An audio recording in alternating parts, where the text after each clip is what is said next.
often get is, can you move or add clips to your human hair or synthetic wig or topper? And the answer is yes. I'm gonna quickly show you how to do that today. Using this topper, I haven't clipped it in, so I just put it on top of my head. But I am going to move around the clips. I have already 4 pre-installed clips.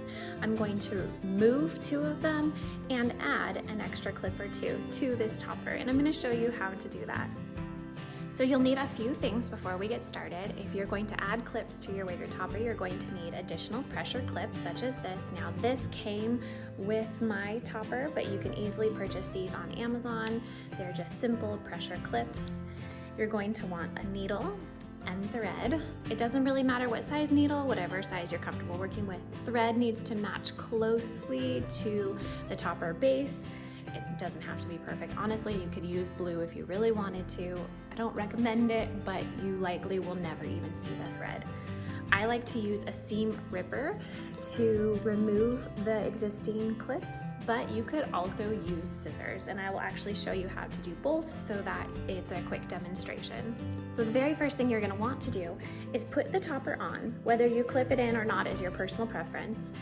Put it on and figure out where exactly you want your clips to be. I know that I like the position of these front clips, so I'm not gonna touch those, but I do think I would like a little bit more security right in the middle here. So I'm just, as I'm feeling around with it, I'm thinking I'm going to want to move the clips right to the middle, and I'm gonna wanna put 1 clip right in the back. I think that's gonna give me a lot more security than what I feel like I have right now. So I'm kind of just adjusting, putting it on, playing with it to see where I think I want the extra security and how many clips I think I want. After playing around with the topper, I've decided that I would like to keep the front clips like we discussed earlier, and I would like to move this side clip right here. I'm going to move it just an inch or so up on both sides, and then I'm going to add another one right here and another one right here on either side of my Uniwig's label. So once I figure out the positioning, then I can actually start adding the clips.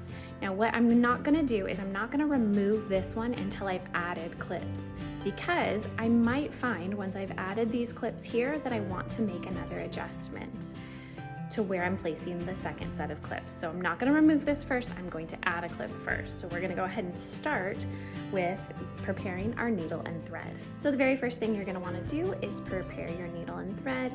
It's difficult to see, but I'm just simply tying a little knot so that we have some security. Just like you would start any sewing project, you're gonna wanna start with a little knot. You can always trim the extras later.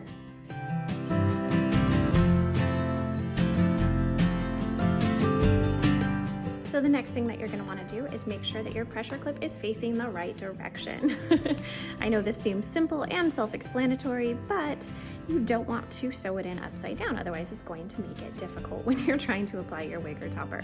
So I'm gonna place it roughly where I would like it to be positioned, and then I'm just going to try and match what's already there as far as sewing. I'm focusing on staying in the wefting area. I am not going to be sewing a pressure clip into any hand-tied lace area, monotop, lace top, any of those areas. You do not want to sew into the lace if you can possibly avoid it. Now, if you have a fully hand-tied or lace topper or wig, then that's going to be another demonstration. Essentially, the concept is the same, but you're going to want to be very, very delicate because you do not want to compromise that monotop or that lace top. So I am simply just poking the needle through the wefting slightly. I'm not going all the way through, and then I'm wrapping it through the hole and pulling it through a couple times, and then I'm actually going to put the needle through the thread one more time just to add a little extra security and create that secure knot. So I'm going to do that on each of the 4 holes that you see here in the topper clip. I'm going to not use all of the holes because that's not what they did when they sewed this pressure clip in, this one right here. When they sewed this one into the topper, I am just going to match whatever the manufacturer did. So I'm gonna go ahead and secure that in all 4 of those holes, and then we'll try it on again and make sure that the placement feels secure.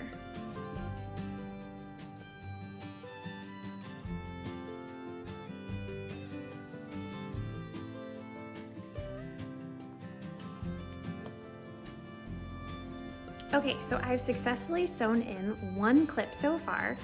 Now I can go ahead and place it back on my head, make sure that I like the placement. If I do, I can go ahead and do the other side. Okay, so we've successfully sewn in 2 clips closer together, and then now I want to move this clip. So what I'm going to do is I'm going to take my seam ripper. I'm going to show you first with the seam ripper, and then I'll show you scissors. Scissors is a little bit more complicated, but not much. So really the goal with the seam ripper is to scoochy the ripper in between. It's really hard to see because it's such a dark background, but what you can see here is I've kind of, without touching the wefting even, I've scoochied the seam ripper in between the thread that's holding the clip onto the topper, and then I'm just going to gently rub it back and forth until it cuts through. Okay, and then I've already released one side. I'm going to pull out those little threads so you're just not seeing them in the topper, and then I'm going to do the same thing all the way around. So I'm going to do it twice with the seam ripper, and then I'm going to show you what I do with the scissors. Okay, so we already removed one side of the clip. Pull those extra little threads out.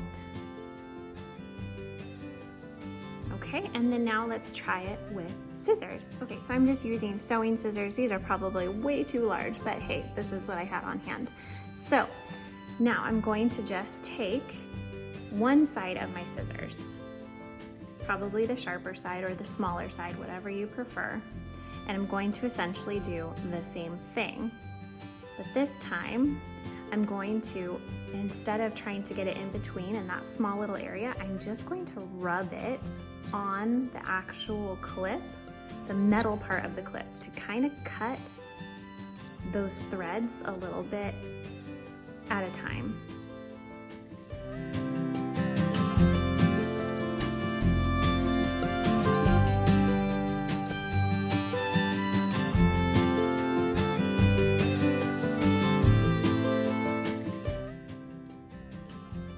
Once you've given it enough space to where you can actually see the gap between the topper and the wefting, you can take your scissors and actually just trim the rest of the little pieces.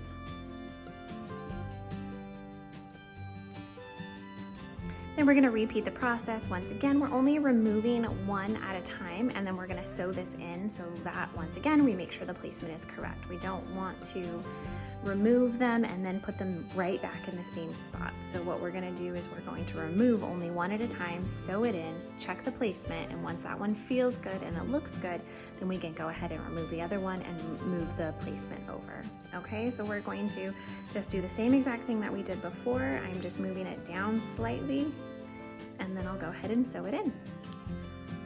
A couple little pro tips that I think are worth noting that it would be difficult to see on the video, but I can show you if I get real close. Do you see these little lines that are kind of running through the topper? So this is like the wefting area where the hair is sewn into wefts and then sewn into the actual topper. So when you're choosing an area to start sewing the clip into the topper, I always start where there's already thread, right? So you can see that there's already thread in through right here. It's already been sewn right there. That's where I'm going to try and put my needle and thread.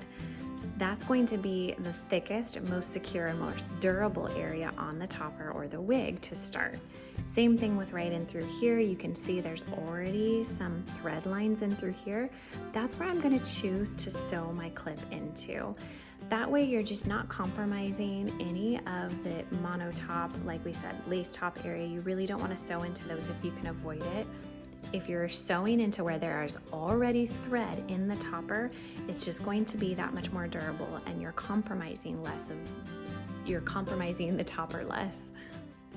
So now it's time to try her on. I've moved all the clips. I'm happy with the placement. Let's try it on and see how it feels. Now I've been handling this topper a lot, so I'm going to want to brush through the hair because it might be a little tangled.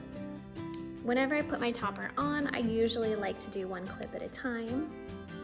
So I just kind of move from forward to back, securing one clip at a time. One of the benefits of putting extra clips into your topper is you have the ability to not use all the clips if you don't want to. So if you just wanted to use 2 or 4 clips at a time, that's an option for you. And that puts less pressure on your bio hair. So it's really nice to have some extra clips sewn in from time to time so you can alternate what clips you use. I'm super happy with the way this turned out. I feel like it's far more secure and far more comfortable. I have the ability to use just 4 of those clips. I don't have to use all 6 of them at any given time, but if I wanted to, if I want extra security, or like today it's like ridiculously windy outside if you can't tell, I can use all 6 of those clips and know that my topper is going to be nice and secure. It's not going to go anywhere. I have the ability to only use a couple of them if I want to rotate where the clips are clipping into my bio hair. If I feel like it's putting too much pressure or friction on my bio hair, that's an option. So adding more clips is always a great idea. Moving clips is a great idea if it doesn't feel secure and comfortable. And I'm really pleased with how this turned out. If you have questions for me, ask in the comment section below. Otherwise, subscribe for more wig and topper tips and content.